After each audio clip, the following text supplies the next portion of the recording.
Yeah, hopefully conditions aren't as tough at Glen Eagles, where Liverpool defender and Scotland captain Andy Robertson is holding a charity golf day. Our reporter Adam Binney's tracked down the man himself. Adam, a very good morning to you.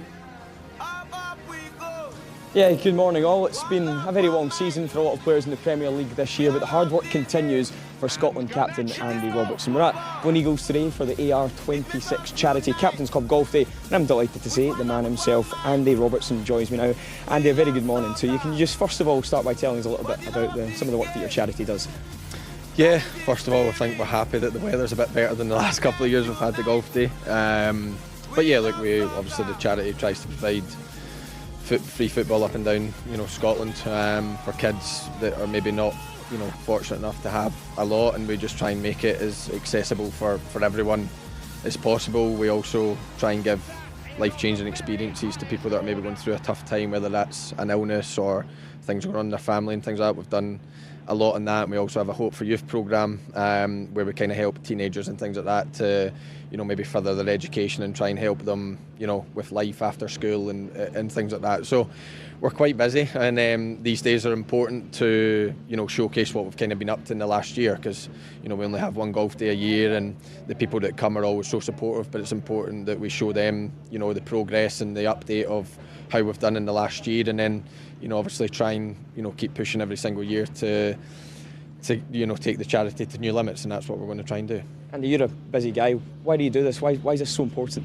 I just think it's important to me, my wife as well, because we're we've got our own kids. We know how fortunate they are to to have the life that they've got, and we try and remind them as much as possible about that. And we know some kids aren't as fortunate as that, and we want to try and we believed that the gap was getting bigger in society, and we wanted to try and bridge that a little bit and try and even if we help 1% of people, then we believe that we've done good. So we've helped more than that. Our Football for All programme especially is flying in the 10 regions that we're in Scotland just now, but we want to get more. We want to get into more places. We want to provide more free football up and down the country, and put more smiles on kids' faces. You're obviously just back from international duty from that friendly against Liechtenstein. Head coach Steve Clarke described this latest camp as a bit of a disappointment. That's despite that win in that game on Monday. How do you see it? How do you think it went? Yeah, I completely agree with him. I think obviously Friday was a huge disappointment, a game that we tried to go into to build momentum going into World Cup qualifiers, and it probably did the complete opposite. And then Monday was about being professional. The pitch was dry. It wasn't exactly the greatest of standard, and last game of the season, it was about being professional, doing things right, and that was our message going into the game. If we do it, then we'll win the game comfortably, and thankfully we've done that. It was good to see our strikers scored and get a confidence in front of goal in the Scotland jersey. We made quite a lot of uncapped players now capped, which is positive. A few good performances from them as well, and so yeah, I'm still optimistic. I'm still looking forward to the future, but Friday was a bit of a blow, and we know maybe the last year and stuff hasn't maybe been up to scratch, but I still believe in the squad that we've got, and I do believe that we can cause any team's problems as long as we get back to the basics that we're good at. It's such a big year for Scotland as well, with the World Cup a year away, qualifiers coming up in September. Just how concerning are results like that one on Friday night against Iceland ahead of such a big year? Yeah, of course. Look, you can look at it at two ways. First of all, we're thankful that it wasn't in a qualifier. First of all, if you're going to put in a performance like that and you're going to make the mistakes that we made and things like that, then better off doing it in a friendly than a competitive match. So that's the only positive I think we could have took from Friday. But yeah, we can't afford that. We know how hard it is to qualify for a World Cup. The last time we tried it, we had a pretty perfect campaign, only finishing a couple of points behind, Denmark, I think it was, and we then go into the playoffs, and we know how hard the games in the playoffs are. So we're in a 4-team group. It's more of a kind of sprint. Obviously there's only 6 games, and it's a real tough group. We've played Denmark a few times. Obviously played Greece in the playoffs in March, and they got the better of us. So we know it's going to be difficult. But like I said, if we get back to doing what we're good at, back to our basics, back to our basic principles, then I do believe we can give anyone a game. And I think we've shown that at the highest level. drawn against Portugal, beating Croatia, beat Spain. I know that feels a long time ago, but we have competed against teams when we do that right, and that's what we're going to need to do for all 6 games to give ourselves a chance. Just onto club matters, a lot's kind of been made of your role for the upcoming season and perhaps your future beyond that. Of course, going into the final year of your contract at Liverpool. Have you had any discussions yet? Is that something you would like to do, to stay at Liverpool beyond this season?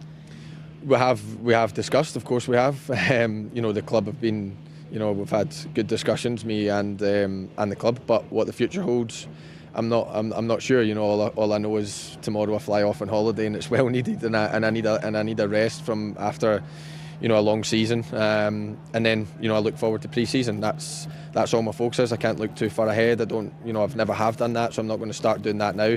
I know the position I'm in. I know I've only got a year left and things like that, and a lot's getting spoke about and a lot's getting said. But my pure focus is focusing on being a dad for the next couple of weeks and enjoying that time with the kids, and then I'll try and come back in the best shape possible for pre-season, and then we'll see what the future holds when the decisions come. There has been a lot of chat about the club signing another left back. Is that something you relish, that challenge of battling for that number 1 spot?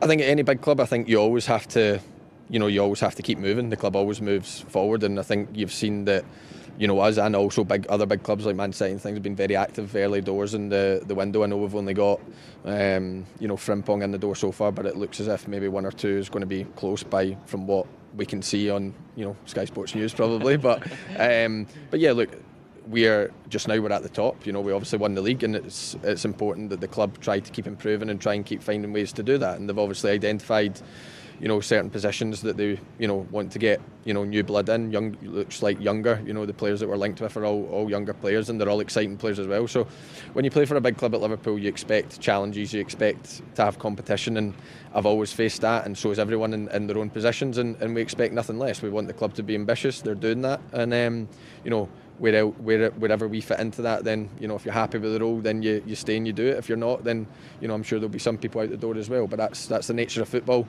and but it's one of the biggest clubs in the world, and they have to keep moving. Just on those guys that you're linked with, I'm not going to ask you specifically about speculation, but Florian Wirtz is a name that keeps coming up, been linked with the club for quite some time now. If you cast your mind back to last year, first game of the Euros, you got the chance to play against him, just how special a player do you think he is, and how tough an opponent is he? He was excellent against us. I do remember that. Obviously that game was extremely tough for us, but he was excellent. He was the one causing us problems in the half space, running in behind. He can mix it up. So I haven't seen too much of him, but I have played against him, and I think that was enough to me to see that he was going to be a top player. And then obviously we played Bayer Leverkusen in the Champions League this year as well, and I think we dominated that game a bit more, and it was probably a bit more difficult, but certainly in the German team against us he was excellent. So like you said, it looks as if we certainly are linked with him, that's for sure. You can't miss it, you can't not see it. But if we get him through, then an exciting talent through the door. We've already got a lot of exciting talent in there, and he's a right good player, and he'll only help us. And if he does get through the door, then we'll be excited to play with him. Just in more general terms, you go into this Premier League season as Premier League champions. Do you enjoy that, having a little bit of a target on your back as the team that won it last season?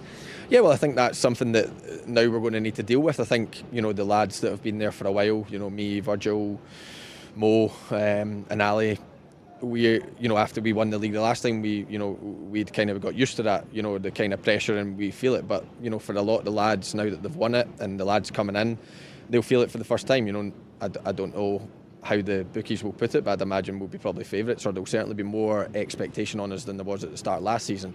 And that kind of suited us last season. We could kind of go under the radar and get off to a good start, and then by the time people took us seriously, we were probably too far ahead, and that suited us perfectly last season. But now there's expectation. We were number 1 last season. Our fans probably expect us to be number 1 again this season, like they do every season, and there'll be a lot more expectation. So it's up to us to manage that. It's up to us to deal with that, and I think we've got the mentality in the squad to do that, but the other teams will improve as well, and it's a hell of a tough league, and we'll see where we go. But we believe in our squad, and we believe in the mentality in the squad, and we certainly won't be resting on laurels, that for sure, and we'll try and push as much as we can next season. Such a big day for your charity here at Glen Eagles. Andy, I can't let you go before asking, how's your game been? Have you had a chance to get out much lately? I played last week, and let's just say I've just had to be in the shop and buy more golf balls. So we'll see how we go. I've got John McGinn by my side, and he's usually a calming influence. So hopefully me and him can produce something today.